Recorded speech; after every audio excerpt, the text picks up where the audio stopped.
우리 기독교 신앙의 출발점은 자신이 죄인임을, 하나님 앞에 죄인됨을 고백하는 데서부터 신앙의 출발이 되어진다라고 그렇게 보고 있습니다.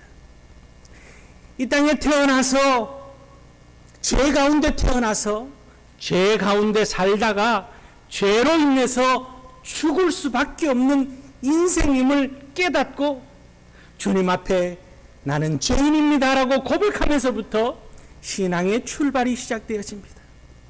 그래서 로마서 3장 28절 말씀에는 모든 사람이 죄를 범하였음에 하나님의 영광에 이르지 못하더니 그렇게 말하고 있습니다.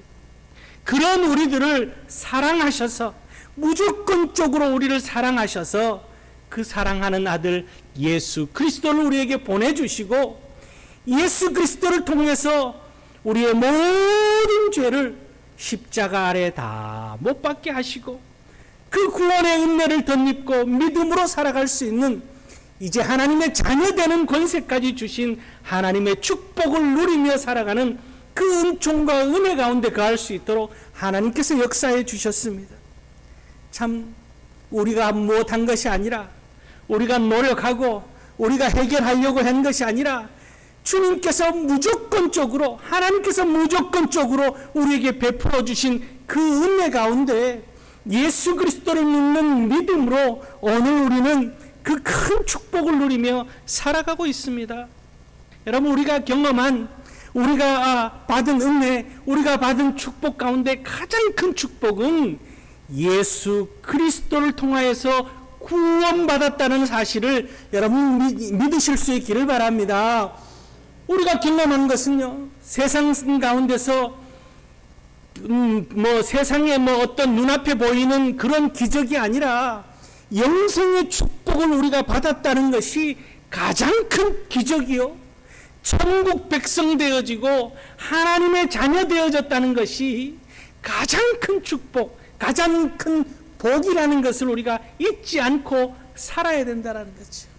눈앞에 보이는 물질이 많아지고 지위와 명예를 얻고 또한 지식이 풍성해지며 세상에 놀라운 기적 같은 일들이 벌어지는 그것만이 축복이 아니라 진정한 축복을 우리는, 진정한 기적을, 그 은혜를 이미 우리는 다 받으신 줄 믿고 그렇게 감사하며, 넘치도록 감사하며 그렇게 기뻐하며 살아가는 그런 우리 성도님들 될 수 있기를 주님의 이름으로 축원합니다. 오늘 말씀은 이렇게 하나님의 자녀된 우리들에게 하나님께서 이 땅에서 우리가 살아가는 동안 우리에게 얼마나 많은 은혜와 축복을 부어주시는지를 잘 소개하고 있는 그런 말씀입니다. 오늘 이 진리의 말씀을 깨닫고 우리 마음 가운데 풍성한 기쁨과 은혜 가운데 거하며 날마다 세상 앞에 주눅들고 움츠러든 인생이 아니라 담대한 믿음으로 승리하는 복 있는 인생을 사시는 그런 우리 모두가 될 수 있기를 주님의 이름으로 축원합니다. 오늘 디도서 말씀은 먼저 우리에게 하나님은 긍휼을 베푸시는 하나님이시라고 소개하고 있습니다.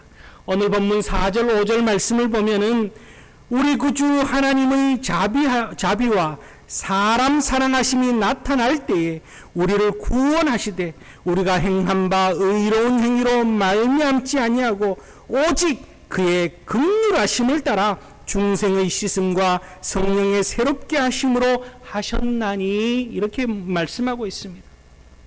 오늘 우리가 구원받은 것은, 죄에서 구원받은 것은 우리의 행위와 노력으로 되어진 것이 아니라 우리가 어떤 수고를 하고 어떤 값을 치러서 우리가 죄 사함을 받고 구원받은 것이 아니라 하나님께서 우리를 긍휼히 보셨다, 그렇게 말씀하고 있습니다.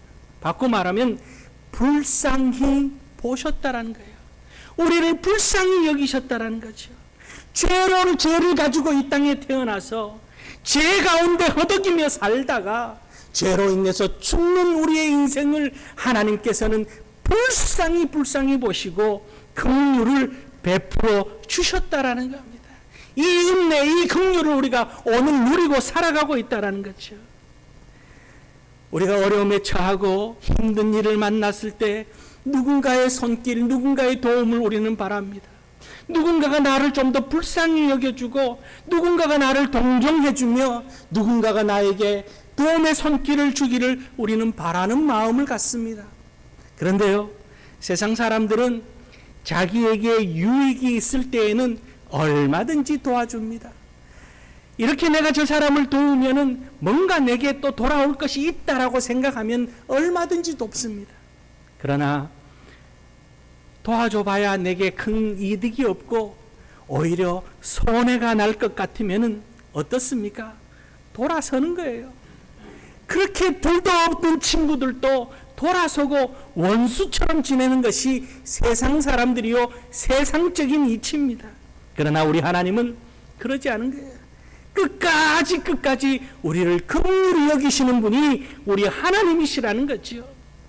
우리의 연약함을 누구보다도 잘 아시고, 우리의 부족함을 누구보다도 잘 아시고, 우리의 허물과 우리의 상처를, 우리의 아픔을 누구보다도 잘 아시는 하나님께서 오늘 우리를 날마다 불쌍히 여기시고, 우리의 연약함을 채우시고 부족함을 공급하시며 우리의 허물을 다 덮으시고 우리의 아픔을 치료하시는 하나님이 우리 하나님이시라는 사실, 그렇게 우리를 구원하시고 건져주시는 분이 참 좋으신 하나님이 우리 하나님이시라는 사실을 기억하고, 오늘도 우리에게 긍휼을 베푸시는 하나님 앞에 감사하며 살아갈 수 있는 그런 우리들이 될 수 있기를 바랍니다. 에베소서 2장 4절 이하의 말씀에서는요, 긍휼이 풍성하신 하나님이 우리를 사랑하신 그 큰 사랑을 인하여 허물로 죽은 우리를 그리스도와 함께 살리셨고 너희는 은혜로 구원을 받은 것이라, 그렇게 말씀하고 있습니다. 이 놀라운 은혜, 이 놀라운 긍휼, 이 놀라운 주님의 사랑 앞에 여러분, 우리는 한평생 감사해도 다 갚을 수 없는 그런 우리들입니다. 그렇게 하나님의 긍휼하심을 덧입은 우리들이기에 세상의 무엇보다도 귀한 존재로 우리는 살아가고 있습니다. 여기 있는 우리 모두가 하나님 앞에 긍휼을 입은 그런 귀한 존재임을 기억하고, 우리 안에 어떤 문제가 있고 우리 안에 질병이 찾아오고 세상이 우리를 주눅들게 한다 할지라도 하나님은 끝까지 우리를 긍휼히 여기신다는 사실, 그 긍휼하심을 덧입고 사는 삶을 우리가 기억하고 기뻐하며 그렇게 우리 살아갈 수 있기를 바랍니다. 예수님께서 이 땅에 오셨어요. 예수님께서도 많은 이들을 바라보며 그 불쌍히 여기셨다라고 그렇게 기록하고 있습니다.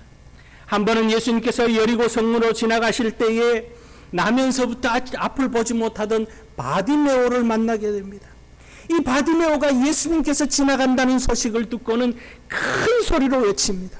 마가복음 10장 47절 말씀에 보면은 나사렛 예수란 말을 듣고 소리질러 이르되 다윗의 자손 예수여 나를 불쌍히 여기소서 하거늘, 이렇게 기록합니다.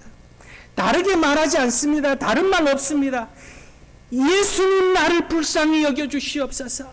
예수님 나를 긍휼히 여겨주시옵소서. 주님이 불쌍히 여겨주시기를 원합니다. 그 한 가지만 고백합니다.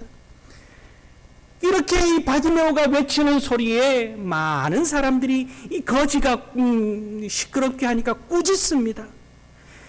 이어서 48절을 보면은 많은 사람이 꾸짖어 잠잠하라 하되 그가 더욱 크게 소리질러 이르되 다윗의 자손이여 나를 불쌍히 여기소서 하는지라, 그렇게 말합니다. 아무리 세상이 뭐라 그러고 누가 뭐라 그런다 할지라도 주님 앞에 부르짖습니다. 여러분, 우리는 지금 다니엘 기도회를 계속 진행하고 있습니다. 첫 번째로 우리가 하나님 앞에 기도해야 될 것은 하나님 불쌍히 여겨주시옵소서. 긍휼히 여겨주시옵소서. 하나님 나를 긍휼히 여겨주시고 나를 불쌍히 여겨주시고 우리의 가정, 우리의 가족들, 우리의 자녀들을 주님께서 긍휼히 여겨주시고 불쌍히 여겨주시고 우리의 교회를 하나님께서 긍휼히 여겨달라고 그렇게 우리가 부르짖어 기도하는 것이 첫 번째 기도가 되어져야 하는 거예요. 이렇게 바디메오가 외칠 때 10장 51절 말씀을 보면은 예수님께서 바디메오를 불러서 묻습니다. 예수께서 말씀하여 이르시되 내가 무엇하여 주기를 원하느냐?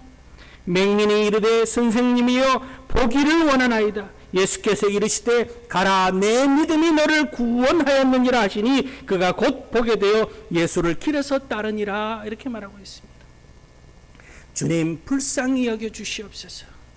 주님 긍휼히 여겨 주시옵소서 하는 것은 우리의 믿음을 주님 앞에 드러내는 가장 귀한 비결이요 방법이요 하나님으로부터 오는 긍휼을 덧입는 은총을 덧입는 닫혔던 모든 것들이 열려지는 막혔던 모든 길이 뚫어지는 그런 축복을 이끄는 비결이라는 사실을 기억하고 오늘도 우리가 그렇게 기도하실 수 있기를 바랍니다.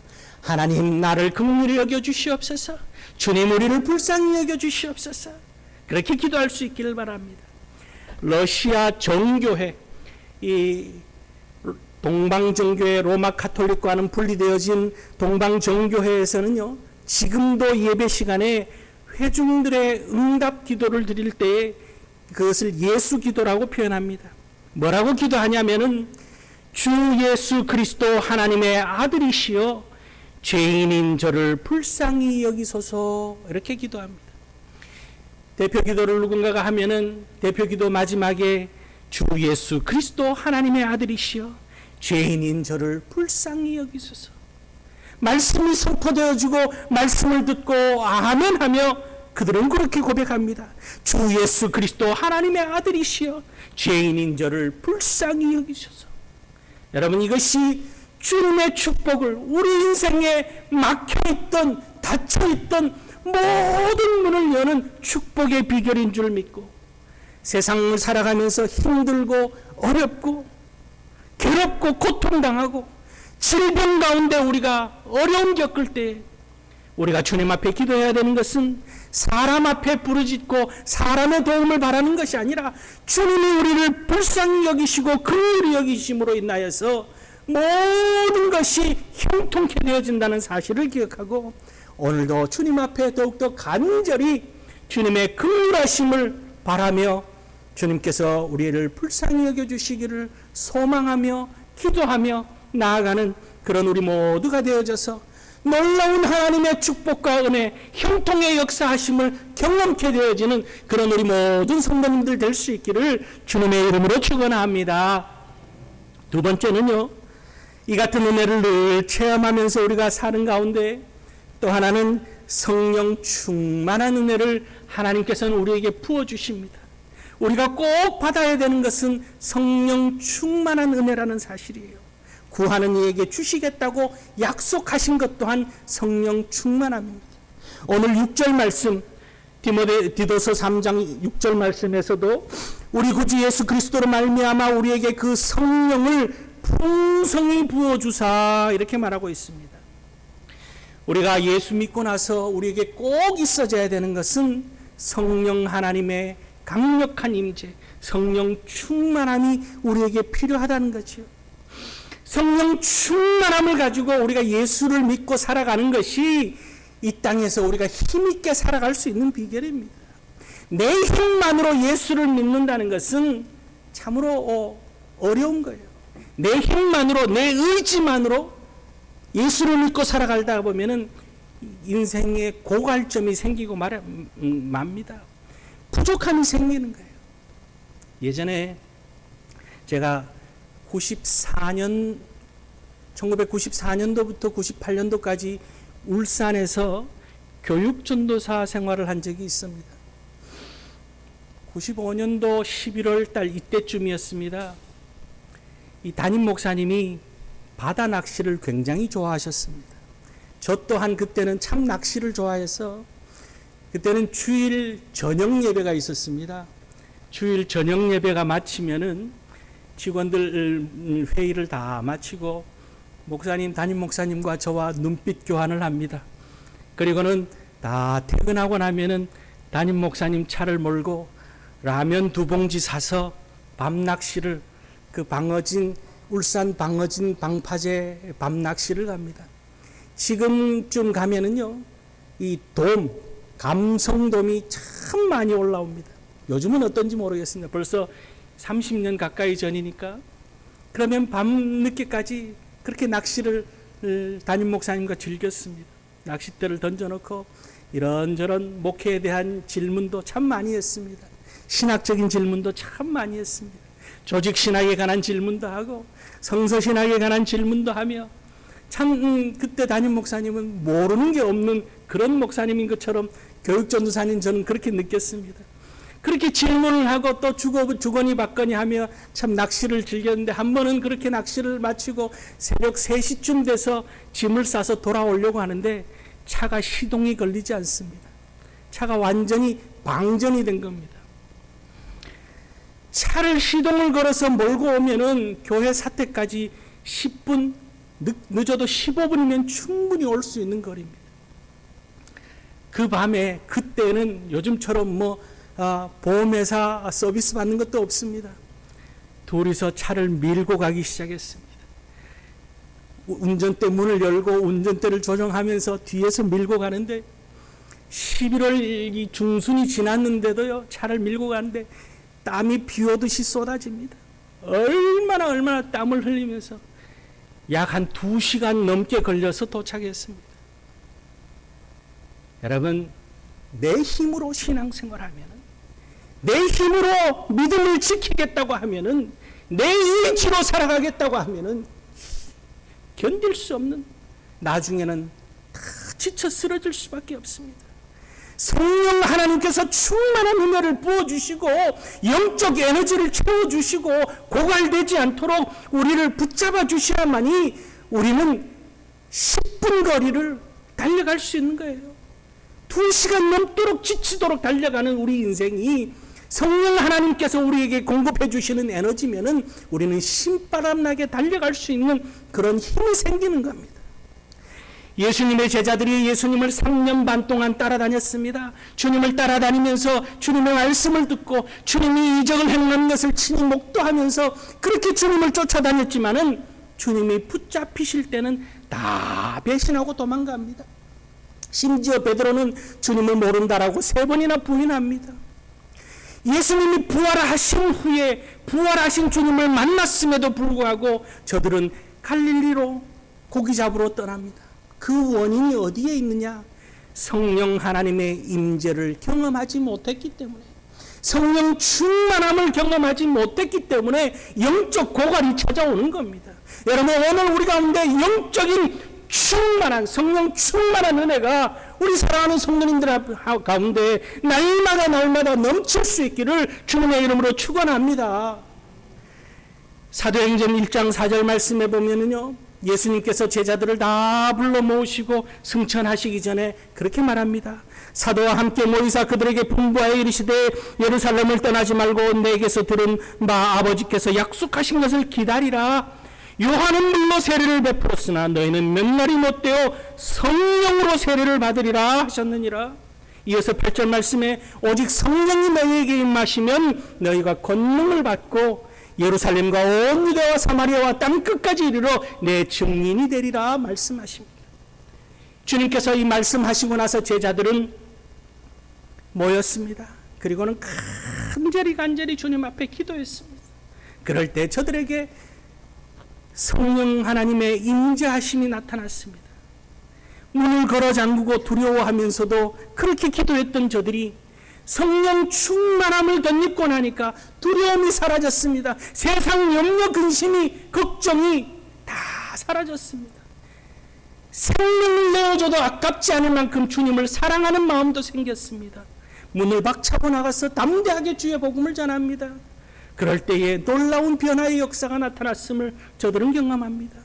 오늘 이 시대에 우리에게 꼭 필요한 것이 있다면 하나님의 귀한 은혜인 이 성령 하나님의 충만하신 역사하심이 우리 가운데 넘쳐날 때 오늘 우리가 위축되고 주눅들고 두려워하며 염려하는 그런 세상 앞에 우리는 다시금 담대함을 얻어서 나아가서 외칠 수 있는 그런 용기 있는 인생이 되어진다는 사실을 기억하고 하나님 앞에 더욱더 기도할 수 있기를 바랍니다. 하나님 성령 충만함을 허락하여 주시옵소서.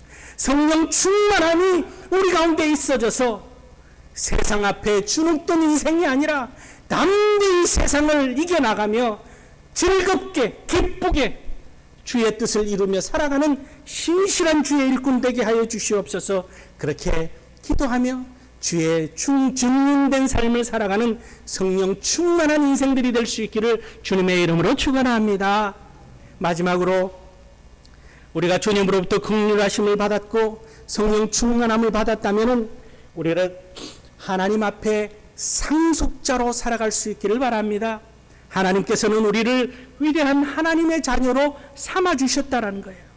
오늘 7절 말씀을 보면은 우리로 그의 은혜를 힘입어 의롭다 하심을 얻어 영생의 소망을 따라 상속자가 되게 하려 하심이라 그렇게 말하고 있습니다.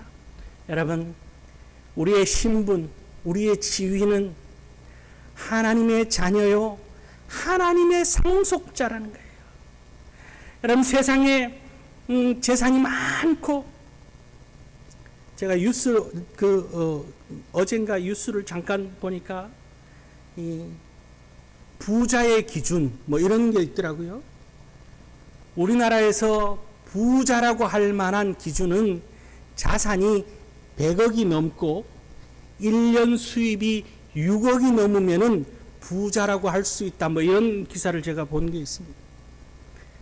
그러면 100억이 넘고 1년 수입이 6억이 되는 그런 여러분 상속자라면 여러분 마음이 어떻겠습니까? 세상의 기준으로 그런 기준을 가지고 그런 상속자로 살아간다 해도 우리는 그 물질로 인해서 든든한 마음이 생기는데, 오늘 우리를 하나님의 상속자요, 하나님의 자녀로 우리를 신분과 지위를 세워주셨다라고 하는 이 사실 한 가지만으로도 우리는 기쁘고 즐겁고 감사하며 세상 앞에 승리하며 살아갈 수 있는 그런 인생이 되어진다라는 겁니다. 세상은 끊임없이 우리 가운데 어려움과 시험과 아픔을 불어넣습니다. 공중권세 잡은 이 사단 마귀는요, 우리로 하여금 하나님의 상속자가 별 대수냐, 하나님의 자녀가 뭐 특별한 게 뭐가 있느냐, 이렇게 끊임없이 우리로 하여금 패배의식을 갖도록 만듭니다. 그런데요, 로마서 8장 17절 말씀에 자녀이면 또한 상속자, 곧 하나님의 상속자요, 그리스도와 함께한 상속자니 우리가 그와 함께 영광을 받기 위하여 고난도 함께 받을 것이다. 그렇게 말하고 있습니다. 하나님의 상속자이기 때문에, 하늘의 자녀이기 때문에 이 땅에서 우리에게 어려움 또한 찾아올 거라는 거죠. 주님도 그 어려움을 겪었기 때문에. 그러나 로마서 8장 37절 말씀에는 이렇게 기록합니다. 그러나 이 모든 일에 우리를 사랑하시는 이로 말미암아 우리가 넉넉히 이기느니라. 넉넉히 이기느니라. 넉넉히 이기는 우리 성도님들 다 될 수 있기를 주님의 이름으로 축복합니다. 이미 이긴 싸움을 우리는 싸우고 있습니다. 잠깐 우리가 어려움을 겪고 위축되고 이 2년여 동안의 시간이 굉장히 길게 느껴지지만 하나님의 영원 속에서 이 2년은 잠시 잠깐입니다. 오히려 이 2년 동안 우리는 주님께서 더욱더 불쌍히 여겨주시고 성령 충만함을 바라며 하나님의 자녀로 주눅들지 않는 그런 믿음을 가지고 살아갈 때 앞으로 우리에게 회복시켜 주시고 새 영을 부어주시고 새 은혜를 부어주시고 새 역사하실 하나님이 우리 앞에 계심을 우리가 믿고 더욱더 주님의 자녀로 부끄럽지 않는 삶을 살아가는 그런 우리 모두가 될 수 있기를 주님의 이름으로 축원합니다. 그런 우리에게 약속하신 축복의 말씀이 있습니다. 시편 121편 7절 8절 말씀에 여호와께서 너를 지켜 모든 환난을 면하게 하시며 또 내 영혼을 지키시리로다. 여호와께서 너의 출입을 지금부터 영원까지 지키시리로다. 아멘. 이렇게 하나님께서는 우리에게 약속하고 있습니다. 여러분, 하나님의 자녀요, 하나님의 상속자로 이 땅에서 살아가고 있음을, 우리의 신분과 우리의 지위가 어떤 위치인지를, 어떤 신분인지를 한순간도 잊지 않고 그렇게 기뻐하며 하나님께서 우리를 지키시고 승리로 이끄시고 계신다는 사실을 기억하고 그렇게 감사하며 살아가는 그런 우리 성도님들 될 수 있기를 간절히 소망합니다. 한평생 하나님의 긍휼하심이 우리 가운데 임하신다는 사실을 기억하고 늘 성령 충만한 가운데 하나님의 상속자로 귀하고 아름답고 능력 있고 행복한 삶을 사시는 그런 우리 모두가 될 수 있기를 주님의 이름으로 축원합니다. 기도하시겠습니다.